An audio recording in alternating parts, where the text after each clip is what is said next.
Welcome in, folks. We've got a four-piece for me to react to here today in this video. Four videos up here for me to react to. First one up here, the market is in slow motion melt up.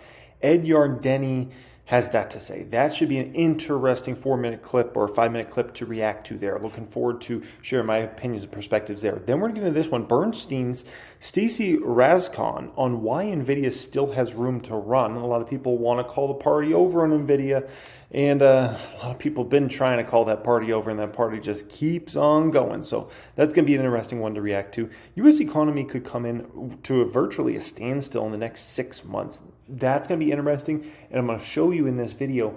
Basically, there's a telltale sign that that's actually accurate right there, and the market's giving us that sign right now, okay? And then the last one I want to react to is SoFi's Liz Young, who, let me be honest, she's been very bearish tone for 2 years now, so I just want to put that in your mind first. She has had a bearish tone for like 2+ years. I've been listening to her talk, okay?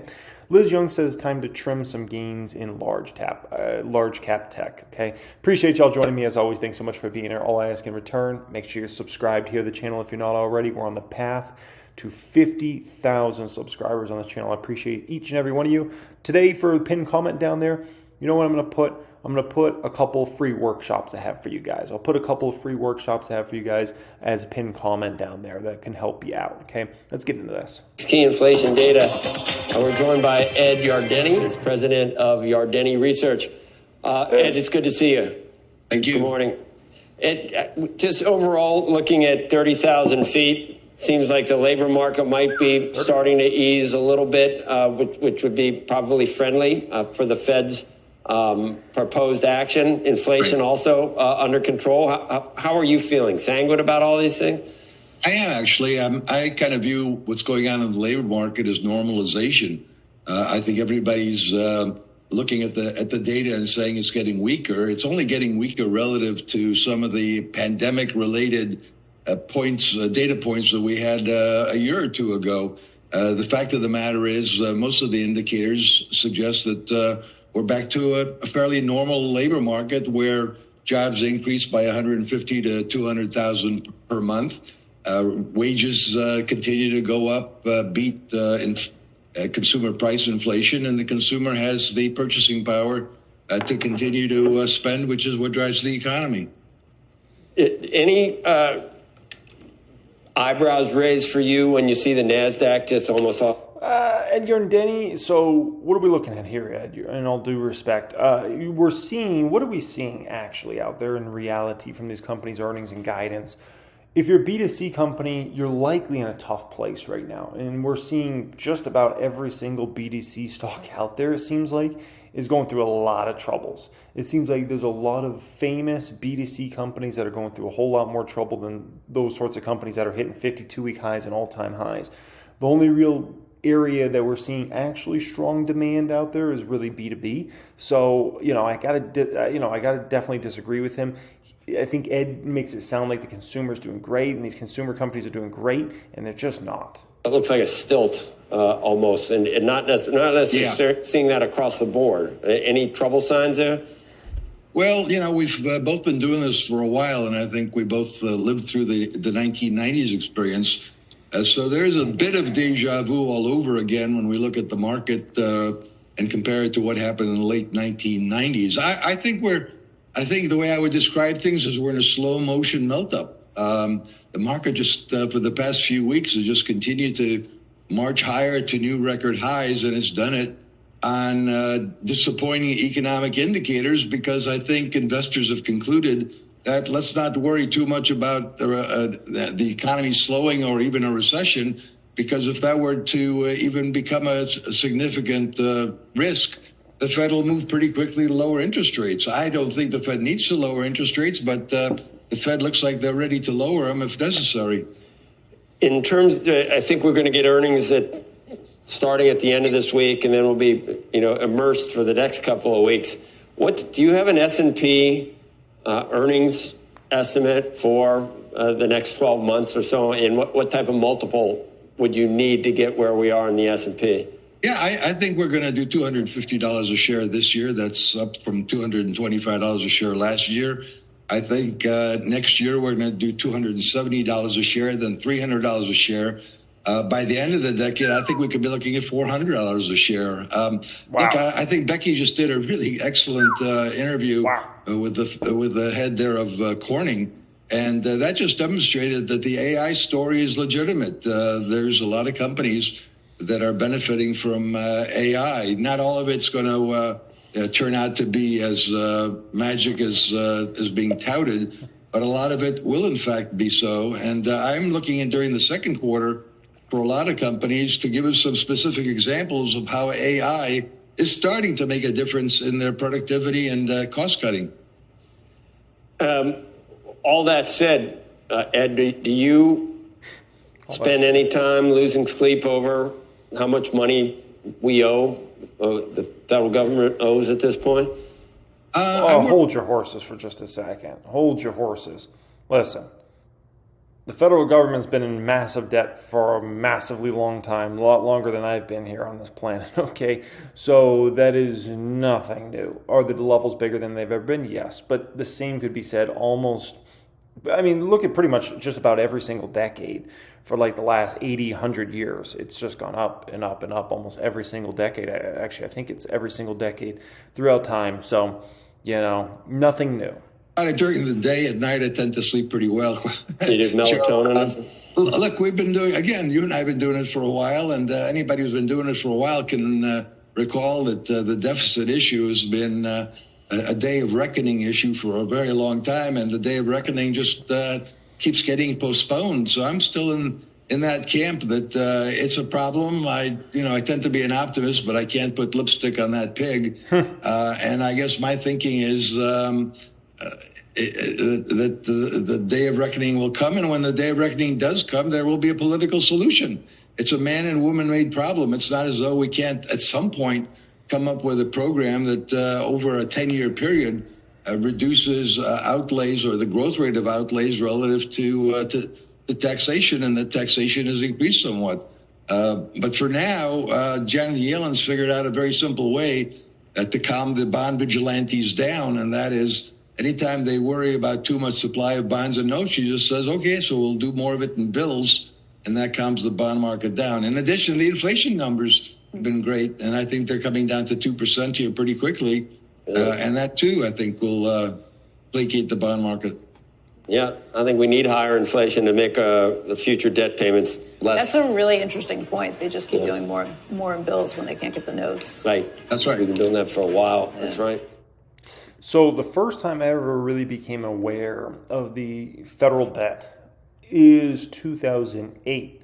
That's when I first started in college, fall 2008. And that was when I first learned about, there's this thing called the national debt and how much the government owes and those sorts of things. And I even remember back in those days, people saying like, this is doomsday, like the government's never going to be able to pay all this back. And at that time, they were starting to do like the TARP program and a bunch of other different government programs that were very costly at that particular time. Nowadays, we'd look at that and be like, that's like nothing. Like even like the $750 billion, like nowadays it's like, that's nothing. But back then it was a huge deal. And, and so just understand that's going to be talked about probably every year forever, just to be quite frank about the national debt, the deficit, how much interest we owe on the debt, right? All these sorts of subjects are going to continue to be talked about again and again and again. And as an American, I do wish we got things under control, but also I think it's actually a worldwide problem. When you look at a lot of these other countries, it's not like the United States is the only guy that spends more than what they got coming in.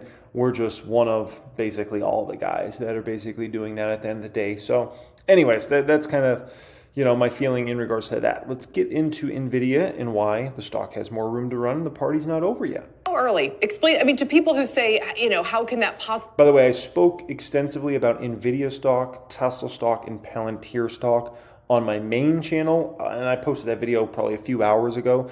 That was financial education if you don't follow me on that particular channel. But I spoke about all three of those stocks and where I see the stock prices going over this year. True. Now you're starting to see the articles trickle out. AI might not be that transformative.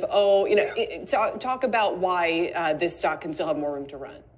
Yeah, you bet. So people get nervous, and I get it. Don't get me wrong. I mean, the stock, and not just stock, but the numbers have run so far, so quickly that people do worry about sustainability, and I understand that. But at the same time, you can sort of look at where the shares are trading on a valuation basis. They're much cheaper than they were before this started.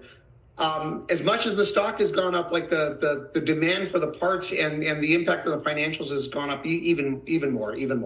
It's been really amazing. We are at the point now where we're seeing like massive amounts of capex from the hyperscale players, which I think is good. I think where people get nervous is on the enterprise side. We are still in the experimentation phase, and this is true. Like enterprises tend to move slower, but I do like the amount of breadth that we are seeing here. There are many enterprises that actually are experimenting here. NVIDIA talked about this. I think they talked about like large cloud vendors were only about 40 or 45% of their total revenues there. Their customer base is still broadening out. We are seeing more and more deployments as business models are getting built. So let me be very clear about this AI cycle we're going through. I got to explain it like this so everybody really understands, right? The internet, I mean, it was talked about back in the mid-90s, late 90s, going to be this huge thing, right? And it became a huge thing. It's no different than AI is being talked about. It's going to become this huge thing. It will become this huge thing. But it's very important everybody understands that a few companies are going to win the majority of the market, okay? And so the way I'd kind of put about it, think about the internet, right? Who really won the internet? Was it all the companies that promised all these things back in the day? No, it was actually just a few companies. If we think about what we actually use on a day-to-day basis, who won the internet? Google won the internet by Google search, right? By their app store, the Google Play Store, right? And how many apps you use if you have an Android device on a daily basis. And they won it by YouTube, right? So Google won. Meta won through Facebook, right? And through Instagram and through WhatsApp. 3 of the most popular apps in the entire world, right? And they won the internet. Apple won the internet through obviously their iOS store, right? And so I think it's important we understand like there's a lot of companies that are talked about, they're going to be this, they're going to be that, but there's actually only a few that are going to actually be a winner-takes-all situation. If you look at e-commerce, right, a lot of companies want to sell a lot of things on the internet back in the mid-90s, late 90s, and then one company ended up dominating the market. And what company was that? It was Amazon, right? Amazon they became just the biggest thing, right? And Amazon's revenues are about to surpass Walmart pretty soon. They'll likely be the first company in history to do $1 trillion of revenue. Amazon should hit that in the next few years, regardless of what happens in the economy. In the short term, Amazon should hit $1 trillion plus in revenue. Absolutely incredible, right? And so it's important to understand a lot of companies are going to do a lot of talk, but there's actually going to be a few that are massive winners, and it's going to be a winners take all market.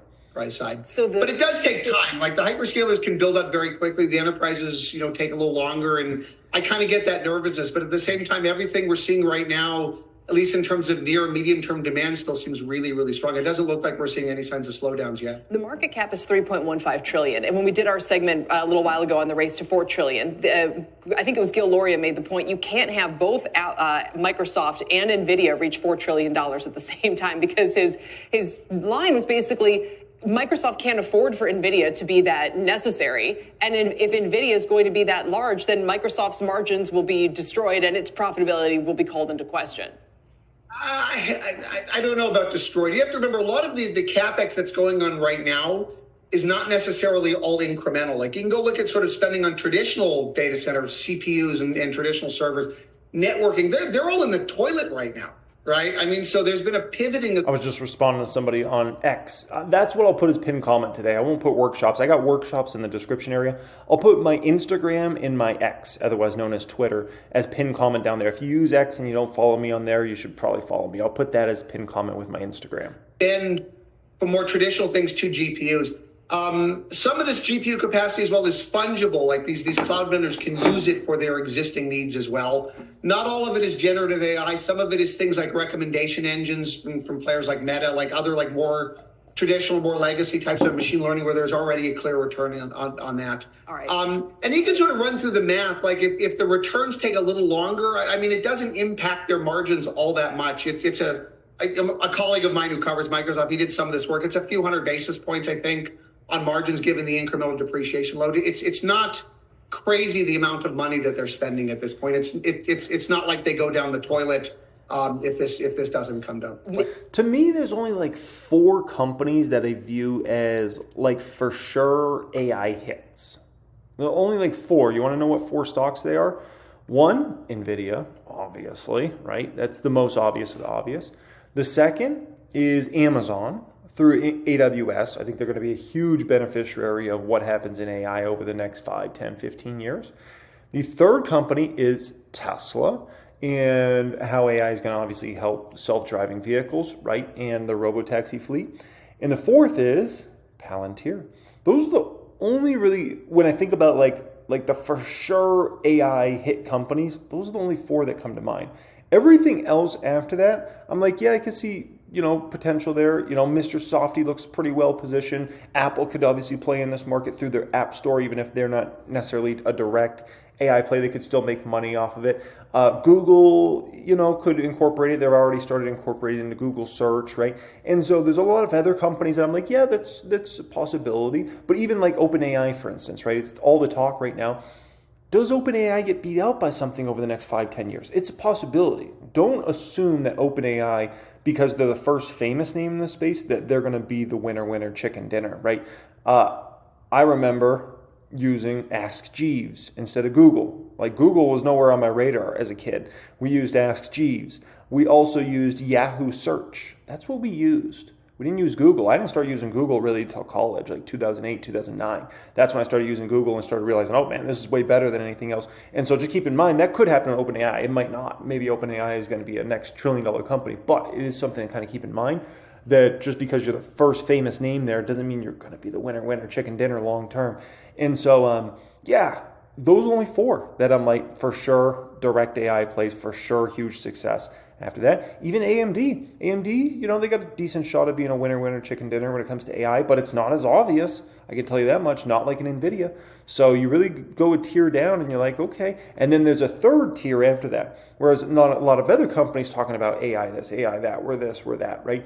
And then you got to say, dang, are those companies going to really be the ones that are the big winners? Because once again, we know it's only going to be a few companies that are going to take the whole dang market share, that are really going to dominate. I kind of disagree, push back on that a little bit. And we should continue that discussion because maybe they both can be 4 trillion companies and maybe Apple too.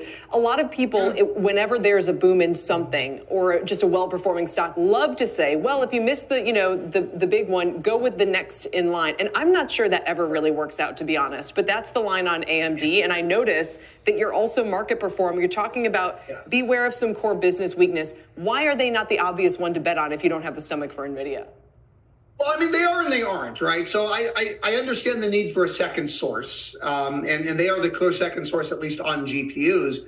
At the same time, you can also see where the dollars are going. So AMD has suggested that they'll sell $4 billion plus in AI revenues this year. I think most investors think they'll do 5 or 6. I don't want to take too much away from them. It was 0 a year ago, so even 0 to 4 over a year is good. Mm-hmm. Now, that being said, NVIDIA might do $100 billion in data center revenues this year. It's clear where the dollars are flowing, right? That they're not flowing to AMD like in the grand scheme of like everything that's getting spent right now. And in fact, most of the, at least maybe the more credible second source may not even be AMD. Maybe a player like Broadcom, exactly, or some of the other like ASIC players who are doing chip design for the hyperscalers who are doing their own chips. That actually may be the more credible and realistic second source over time rather than a second GPU guy. Well, your NVIDIA price target is 130, which isn't even the 52-week high. For Broadcom, you're at 1950. So how, what would you describe the opportunities there as still massive as well? I think they're big for Broadcom. I actually really like Broadcom. So it has what I call the second best AI story in the space. And remember, in semiconductors, there's only really 2 companies that are seeing material upside from AI. It's NVIDIA and Broadcom. That's about it. Everybody else, AMD and quite a few others, as good as they're doing, their core businesses have been weak enough where the AI has not been helpful. With Broadcom, their core business is also quite weak. They play in some of those legacy networking areas, but the AI business has been strong enough to completely bridge over it. So they haven't had to take their numbers down. They've seen numbers. That's crazy seeing Broadcom, approaching $1 trillion market cap, 816 billion. Like, wow.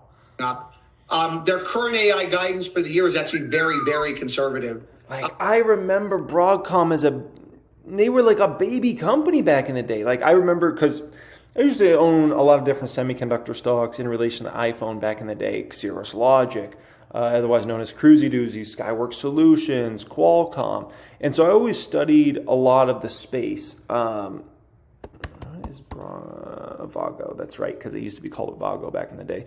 Or they did some sort of merger, I remember. But, it's interesting because this stock, look at this back in the day. Like $126. It's crazy seeing it at $1,700 now. $9,900. I first started doing a lot of study on the semiconductor space around 2012, and that's when I really started looking at Cirrus Logic, Skyworks Solutions, a lot of these different semiconductor companies, because at that time, a lot of those companies were kind of like plateauing their numbers, and actually their stocks were starting to head down. And I felt like we were nowhere near the peak in iPhone at that particular moment. And so I started doing a lot of research in the companies, and I knew nothing about semiconductors and nothing about the components that went into iPhones and whatnot, and I got very educated over the next few years. And it's crazy to see the pricing that the stock was at back in those sorts of days, like $30, $40, $29. My gosh, 34. Now we're in 2013. 46, 48. Now we're in 2014, 53. Dang, man. They ended up being the biggest winner, by far. If I compare them to these other companies like Qualcomm, for instance, right? Which Qualcomm is a very successful company. If I compare them to Cruisy Doozy, Cirrus Logic, if I compare them to Skyworks Solutions, look at this. Avago just destroyed them all in the end.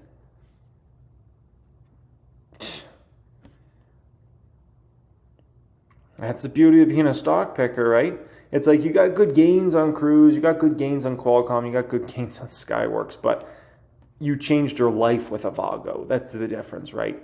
And that's the difference between really getting it right and not getting it right? You could invest in Estee Lauder back in 2018, 2019, and you could invest in Elf Beauty, right? And those are different life-changing stocks. You could invest in GM back in 2019, or you could invest in Tesla. Tesla was a life changer. General Motors, I don't think it's done a dang thing when it comes to that stock price since 2019. So that's the beauty, man. When you get it right, oh my gosh, it's a life changer. And it doesn't mean if you get it wrong, and it's not wrong as in company goes down 50, 100%. If it's wrong as in just it wasn't that company. You can still do well for yourself. Cruise still did tremendous over that time, right? But dang, that's a life changer. 5,000% return. Oh my gosh. Insane. We've also got software businesses and other things that I think can drive upside going forward. And the stock is very cheap. So I really do like Broadcom. Speaking of Broadcom, it's just ridiculous. U.S. economy could come to a virtual standstill in the next 6 months. Comes after a surprising week of election results from France and the UK. So how should investors be thinking about geopolitics, elections? And by the way, basically the market is telling us right now that the economy is going to be at a standstill in 6 months. Next 6 months. And so if you believe the market, then the economy is going to be at a standstill or in recession very soon here. And the reason I point that out here is if we look at so many of these, look at my possible buys watch list, and you look at so many of these different, we can call it, how do I want to put it? We'll call them consumer name type companies, right? Look at a lot of these sorts of stocks. When just goes down and down and down, right? Look at a stock like Nike, $72. It just goes down and down and down. If we look at Celsius Holdings, $55.55, that stock just goes down and down and down and down and down, right? Cake's holding up pretty decent. Lululemon, look at Lululemon, down another $4 plus a share today, $2.89. That stock just goes down and down and down. Brutal year to date for Lulu, right? Whirlpool's doing horrible. They got a little savior recently with, I think it was Bosch, might end up buying them out, so that kind of saved the stock price in the short term. But even despite that, stock's still down 17%, right? RH is a mess. We all know that, right? Estee Lauder, look at this stock. It can't stop going lower. It might break 100. If it breaks 100, I got to buy. I can't just sit out Estee. If Estee goes under 100, I can't sit out that one, man. Look at Starbucks, 72. I mean, and I believe McDonald's, I got a Dow list here. I believe McDonald's hit a new low here today. Another consumer name, right? Look at McDonald's. Yep, another new low for McDonald's. Jeez. So the market is basically telling you right now that likely recession's here, it's going on right now, or it's coming very soon. And these stocks are kind of pricing that in before. And a lot of times you'll see stocks like this move down, and a lot of times it might not make sense. It's like, geez, why are these stocks getting hit that hard? All of a sudden, 6-9 months later, you realize why they got hit that hard. And you could even go back to, remember a lot of the big tech companies? Imagine how those stocks got absolutely obliterated in the first half of 2022. Really, it started actually at the end of 2021. And then, a lot of people are like, I don't understand why these stocks getting hit this hard. They're down 40, 50, 60, 70, 80% all over the place, right? But then you saw how bad these companies' earnings got in the back half of 2022 and at the beginning of 2023. And all of a sudden it was like, oh, we get it. It makes sense why those stocks crashed so bad. Look what happened in their earnings. Because a lot of those companies went from making huge profits in 21 to actually losing crazy money in 2022, like a huge turn for the worse for those companies, right? And then what happened? Those stocks bottomed Q4 2022 and started to go up substantially over the coming months. And people are like, why is this happening? Remember, those stocks were going up way before AI was like hyped and talked about. They were already going up way before that. And people are like, this doesn't make sense. Why are all these stocks going up? Then guess what? 6 to 9 months later, it all made sense. Because by the end of 2023, guess what? All those same companies that had crashed, guess where their earnings per share went? To the moon. The way those companies turned around their businesses in such a short amount of time was nothing other than flawless. Absolutely incredible. You had companies like Amazon that went from losing billions of dollars a quarter to literally making net income of $10 billion a quarter. Like, what a change in such a quick amount of time. Look what happened with Meta. Like, look at all those companies' business models, right? Incredible. The NVIDIA turnaround was ridiculous, right? And so now you're seeing all these consumer companies get hit. And I think a lot of people are looking at it like, dang, is it really that bad? Well, you'll probably see in 6 to 9 months from now, and then it will make sense. Then when that's going on, all these consumer companies that you're seeing just go lower and lower right now, they're all going to bottom and they're all going to start going up. And people at that moment are going to say, what? We're in a recession. Why are all these stocks going up now? Why is Nike going up? Why is McDonald's going up? Why is Starbucks going up? Have you seen their latest earnings? They're horrible. Why are these stocks bottoming and why do they keep going up and up and up? Have you seen their numbers? And it's not going to make sense to anybody. And then 6 to 9 months later, guess what? All those companies' earnings are going to come back very, very nicely. And all of a sudden, it's going to be a miracle like it happens time and time again. People are going to say, oh, we get it. We get why the market did that. It's the way it always plays out, man. The game, it just comes and plays the same game again and again and again. Your money. Joining us now is Rashir Sharma from Rockefeller International, is also the Rockefeller, author of y'all. the book, What Went Wrong with Capitalism. Rashir, thanks for being with us. So let me start with international stocks in general, looking at the all-country world ex-US index. Done pretty well this year, just not compared to the U.S. Given that growth is slowing in the U.S., should investors be looking more at international stocks? Exactly. I think that the U.S. economy is slowing. This is going to be the second quarter in a row where growth comes in well below 2%. And I think that this trend is now seeming that it's going to go on. I won't be surprised if the U.S. economy comes to a virtual standstill in the next 6 months or so as the stimulus, which has, I think, kept growth artificially high, dries up. And I suspect that's what's going on. Just in all due respect, sir, that already dried up a long time ago. Like, it dried up many months ago, sir. Whereas in the rest of the world, they were much less reliant on stimulus. And I think that we're seeing that the breadth of the global expansion is increasing out here. So logically, yes, we should be seeing international investing make some sort of a comeback. The issue, of course, is that investors currently are in the grip of the AI mania. So as long as that goes on, everything else gets shaded. So it's very interesting comparison that the US is outperforming, but it's almost all due to the mega cap tech stocks, particularly stocks like NVIDIA, but on an equal weighted basis. If you look at the US market or the European markets or emerging markets, the performance is pretty close. So I think that it's just that one sector that's keeping the U.S. outperformance going at this stage. So I think I'm hearing some pretty good things out of a certain country. You know what country that is? I'm starting to hear some good things out of China. Yep, believe it or not, I'm hearing some good things here and there about China. And we haven't really had that good of things to say about China for 4 years since Rona. I mean, to be quite frank, right? And I'm hearing early signs that the economy is starting, keyword is starting to get a little better. That's at least a viewpoint that I'm starting to hear out there. And so just something to factor in, just something to kind of keep an eye on over this next 6 to 12 months. Don't be surprised if you actually see China, maybe come a little online. Don't get too excited, but I'm hearing the early signs of that, okay? is maybe the one major international market that's been a bull market in general on an equal weighted basis. But at the same time, we've got Modi hugging Putin and very complicated global dynamics happening. So how safe is it to invest in some of these markets and even in emerging markets with so much geopolitical strife?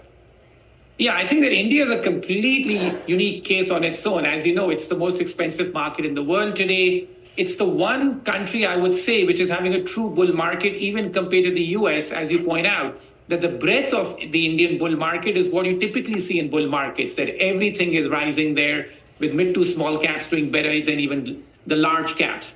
But I will not say that geopolitics is a major risk for investing in emerging markets as such. I'm very bullish on India long term as an economy. Am I bullish on the India stock market? No, but I'm very bullish on, and I'm also not bearish on the India stock market. Let me be clear about that, but very bullish on India over this next, honestly, 10, 20 years.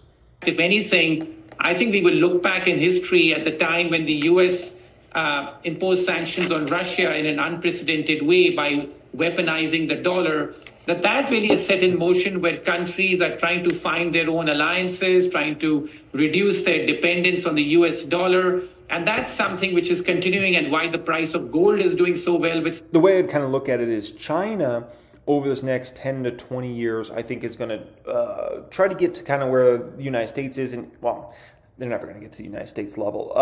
They're going to try to get to maybe some of the weaker European countries level, right? In terms of, obviously the total economy is massive for China, but when I'm talking about, I'm really speaking about like the wages that people make, right? The incomes they make, right?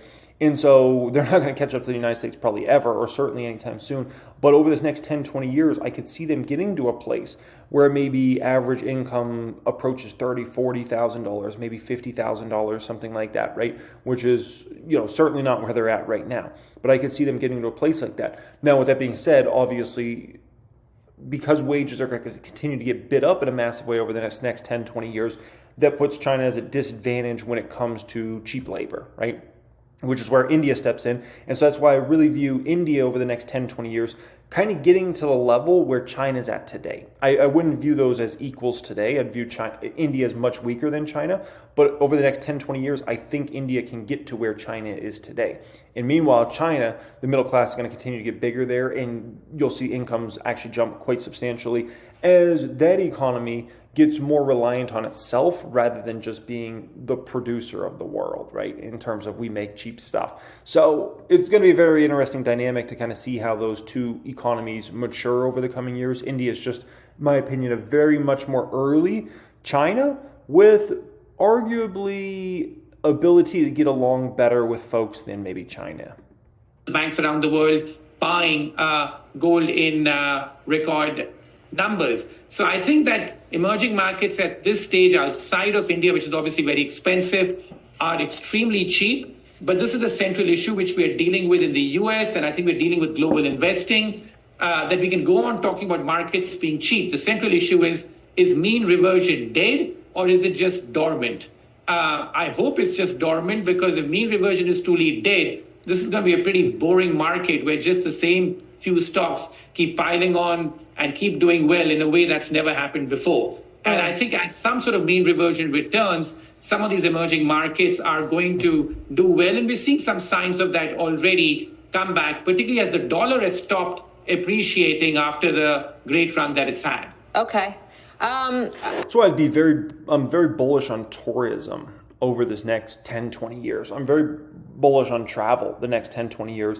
And it's really a two-part story. One is, if think about how much of China is entering the middle class and think about how much those Chinese wages are going to go up over this next 10, 20 years. Well, when people make a lot more money, they're much more likely to go on vacation, right? If you grew up poor, you never went on vacations. Or if you did, maybe you went on one vacation your whole childhood, right? I could tell you, if you grew up wealthy, you went on a lot of vacations, okay? Anybody that I know nowadays that's got a lot of money, their kids go all over the place, right? And that's just like how it is, right? The more money you have, the more likely you're going to travel and do more things. So I could tell you the amount of Chinese citizens that are going to be traveling over the next 10, 20 years is going to be a really large amount, and it's going to get bigger and bigger year after year after year. And keep in mind, there's only a few massive travel destinations really in each major country, right? If I think about the United States, where's our major travel destinations? One would certainly be the city I live in, Las Vegas, right? I think another one's New York City, and I think Los Angeles. Those are like the three that come to mind. Then after that, I could think about maybe Miami and San Francisco and some other markets, but like the big travel destinations, Vegas, New York City, Los Angeles, right? And then if you went country by country, there's a few places that really attract a lot of tourists. And so those places should continue to do better and better over time, right? And then additionally, the amount of baby boomers in the United States that have substantial amounts of wealth behind them, right, that have started to retire over this last 5 years and will be retiring over the next 10, 15 years, it's a large number. And those people are going to be traveling out, right? They're going to be going on a whole lot of cruises. They're going to be going on a whole lot of hotel visits and Airbnb and different things like that as well, although that's a little bit bigger with the younger generation. So, yeah, I'm very bullish on travel this next 10 to 20 years, right? It'll come through ups and downs, recessions, those sorts of things. But at the end of the day, what's the number 10 years from now, 20 years from now? A lot bigger than it is today. I'm going to ask you the same question I asked Afsana Beschloss from Rock Creek on our show yesterday, and that is we just talked about NATO, so Europe's in focus from a geopolitical standpoint today, but we did just come through the UK elections. We just came through this French election as well. It does seem like there's this theme out there of voters pushing against the establishment or the incumbents and looking for policy changes. Is Europe investable right now? Yeah, I'd say that as far as Europe's concerned, it's a very differentiated picture. So I think that the French election tells you just how disappointing things are in Europe, where in France, the best outcome investors hope for is gridlock, because there's going to be change in France. It seems to be it's going to be for the worse, given the fact that it already has very high government spending as a share of GDP. And I think that it's so difficult to top it up when a government spending as a share of GDP is already so high. So I think that as far as Europe's concerned, there's a cyclical story in Europe, which is that after the very depressed year that it had last year, we're seeing some sort of a revival in consumer spending. But on a long-term basis, if I were to pick a geography, I still think it's emerging markets, because emerging markets have both value and growth. In terms of growth, meaning economic growth, Europe has value, but very little growth in the long term. So I think we have to distinguish these two things, that yes, this year in Europe, there's a cyclical pickup. So I think Europe does okay. But over the long term, emerging markets are a better geography because they have both value and growth. US has some growth, but obviously it's so expensive compared to all these other regions. Okay, so stick with where it's really at, guys. Liz Young, it's time to take some gains in large cap. Before that September meeting. And once again, like I mentioned at the beginning of this video, very important. If you listen to Liz Young's tone, it's definitely been more of a bearish tone for 2+ years now. So keep that in mind, because it's important you understand kind of where a person's stance has been overall for the last couple of years. After this week, we're going to get 2 more CPI prints before that September meeting. So the August pause builds in an opportunity for them to stay flexible. I think what happened today was, we didn't see the futures market move too much on what it was expecting in July or September. But I think if we get a cooler print on CPI this week, and if we get a cooler print on PPI, September will get priced in as a lock. Okay, so what does that mean for me preparing for that as an investor? What do I do? Well, I still think there's a contradiction. It seems like the market continues to cheer cooler data as long as earnings are strong. And that's okay, but as soon as we start cheering cooler data that sometime will catch up with earnings, I think the market's going to have to digest at what point is cool too cool. Well, that's what Goldman was talking about today, right? I don't know if you saw that blurb from them. The idea that bad news is eventually going to be bad news for the market, or at least it could be. Well, and there's been sort of this detachment. We want the economic data to get cooler, but earnings data needs to stay strong. There you go. We're showing it on the screen right now. And it continues to be that way. And I think this quarter probably continues to be that way as well. Where we get cooler data in the economy, it confirms that the Fed can start cutting rates in September, and stocks will cheer that. But some of the things that I look at that are a little bit concerning about it is that even if we compare it to the mid-90s and say, okay, the Fed started cutting rates, everything was fine, we secured a soft landing. They started cutting rates at a point when the unemployment rate was 5.6% and falling. So they cut rates at that point into a strengthening labor market. At this point, we just crossed above 4% in unemployment. We've gone up for the last 3 months in a row. It will likely continue to weaken. None of these numbers are concerning, but it will likely continue to weaken, and then the Fed will be cutting into a weakening labor market. Sure, which the market has to understand. Yes, okay, but weakening from a high level. From a tight spot. So that's what the Fed chair said today, right? Yes, the labor market's cooled, but it's still strong, right? He used the word strong. It's back in balance, is the labor market. It's not like it's falling apart. Correct. It's just slowing. Right. And his Which idea is kind of what they need. Yes, right now. In some respects. In this present moment right now, that is exactly what they need. And being back in balance is referencing more how many jobs are open versus how many people are unemployed in order to fill those jobs. We were way too tight before, driving wage costs up, and we all know that that put pressure on earnings in companies.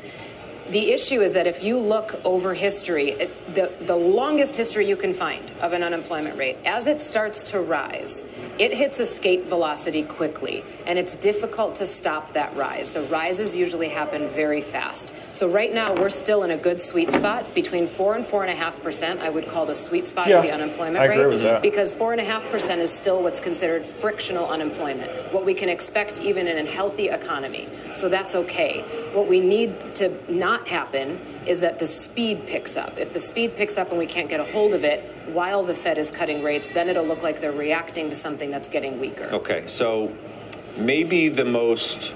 So how do I feel about taking gains in large caps? So if you're on margin, which you shouldn't be, but if you are on margin, I could definitely understand taking some gains in large caps over this next, I would say, 30 to 60 days. Margin is not something to play with in general, and especially after a run like this we've had in large cap, which is really, we're about a year and 3/4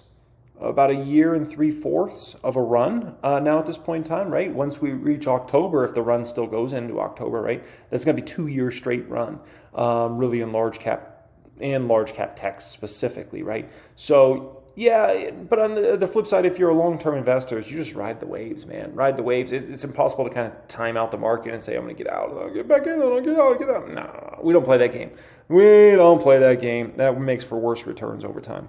Debatable idea you have that we can kick back and forth is this idea of a portfolio move to make right now. Trim some gains, particularly in large caps that are driving the market. You're talking about mega caps. Okay, and allocate to sectors that benefit from steepening yield curve. We can go through what those are, but you really want to take some profits off the table. I know you're smiling because it's like a gutsy call, right? Yeah. I mean, some people are going to say, no way. Yeah. Why do you want to do it? So whenever the market gets to extremes, it's at a higher risk of what I'll call normalization. I'm not even going to say mean reversion. I'll say normalization. Some of the metrics that are getting uncomfortably extreme right now are things like the forward PE ratio on the S&P is in the 89th percentile. The spread between the market cap weighted S&P and the equal weighted S&P over 1 year is 17%. That's in the 99th percentile. And then we've got the max drawdown this year so far, only 5%. If we hold that, that's in the 91st percentile. So we are getting to the point of extremes, just in the sense of, okay, is it time for there to be what I would call a redistribution of strength, okay? That doesn't mean that we have to have this big pullback, but when you get certain pockets of the market that are so overly valued compared to others, there might need to be a redistribution. Some people might call that a broadening. Okay, well, that's where I'm going with, though, because can you get the broadening, do you think there's going to be and I'll use your words, a redistribution of strength at the same time where you appear to have some growing concerns about the strength of the economy? Do I want to buy into your broadening story at the same time I buy into your weakening story? How do I do that? So, good question. The broadening story that we've seen so many times has been a broadening into cyclicals, a broadening into small caps.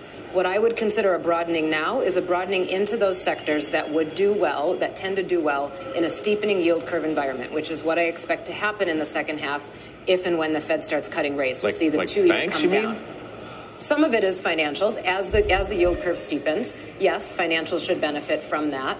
But the ones that tend to do well in a prolonged steepening environment are things like energy, stocks that are paying a good dividend, and then staples, utilities, healthcare. I'll put a little asterisk by healthcare because of the election, but those are the sectors that tend to do well. And that's not even a defensive statement. That's more of a dividend statement, and the ones that are not the high flyers that have benefited from what we've seen in rallies recently. So definitely, so first off, I disagree with her whole notion of like this kind of trading in and out, and we got to position into these stocks, and then we got to position out of these stocks. No. Okay. Secondly, if you think the economy is going to get hit in any substantial way, and if you think the market's going to get hit in any substantial way, just understand there's not really anywhere to hide in that situation. When the market gets hit, everything gets hit. And that means even your dividend payers, Johnson & Johnson, Procter & Gamble, Kimberly-Clark, all those guys, go back to the great financial crisis. You'll see all those stocks were public companies back then. They all got hit. Coca-Cola, Pepsi. Maybe they didn't get hit as hard, but if you were in the camp of things going bad, well, you might as well just not have money invested at that particular time if you're really 100% convinced that's going to be the situation that plays out, which never be 100% convinced anything's going to play out in the market, because just when you're 100% convinced, the opposite usually happens, right? So that I just don't agree with. At the end of the day, when you're presented with opportunities where countless stocks are really getting hammered and there's that opportunity, you got to take advantage. And so right now, for this back half of the year, we're going to have this extraordinary opportunity for a lot of these great consumer companies, and you're going to have your pick of everything. And most of these stocks will be money makers come 2, 3, 4, 5, 6 years from now, right? And so whether you want to buy a McDonald's or a Starbucks or a Nike or a Wynn, or there's just a platter, an Estee Lauder, a platter of these stocks that are already significantly discounted and probably will continue to be discounted for at least the next few months. And you got to take advantage of that, right? You got to take advantage of that opportunity, because what we're seeing in these consumer-related stocks is the same thing we watched play out in big tech, right? It's the same exact game, actually, where big tech was just getting absolutely obliterated in 2022. And no one wanted a piece. It seemed like no one wanted a piece of any tech-related stock. Look at, they all did horrible, right? Some did way worse than others. Meta was down like 70%, right? Whereas Apple only fell, 20-something percent? Peak to trough in that situation. Microsoft might have been down 30%-ish, right? Some got hit a lot harder than others. Shopify was down peak to trough. I think Shopify was down like 80%. Netflix got destroyed. Nvidia was down 50%. Remember that? And so you got this like platter of like, here you go. All these great tech stocks are right here for you. Buy what you want, right? And some people said, no, I don't want a piece of any of these. And every single person that said that, all regret it. They all regret it. They're probably so jaded that they probably left the market and never want to touch the market again, because they're probably so jaded by the situation. And so now, here's our platter. Here's our buffet of consumer stocks. All the best consumer companies over the past 10, 20 years are all trading at these insane discounts. And you've got a platter in front of you. And are you going to take advantage? Are you going to grab what you can grab? Or are you going to say, no, maybe a year from now, maybe 2 years from now, I'll buy that. And then you're going to look back and be like, dang, I had a chance to buy that stock 40% lows, 50% lows, 5-year lows, 6-year lows, 7-year lows. And I chose not to buy those stocks. And I think a lot of people are going to look back with a lot of regret. I think other people are going to look back and be like, thank goodness I took advantage of all those deals we got in that second half of 2024. Because There's going to be a lot of great deals, right? All right, guys, appreciate you joining me as always. Much love. I'm going to put my Instagram, I'm going to put my X, formerly known as Twitter. I'm going to put that as a pinned comment down there today. Oh my gosh, what a beast. 50 minutes? I almost feel like I just want to keep this video going for another 20 seconds so I can reach 50 minutes, right? All right, guys, much love as always. Appreciate you joining me on the path to 50,000 subscribers. Someday we're going to have a 5th silver play button up there.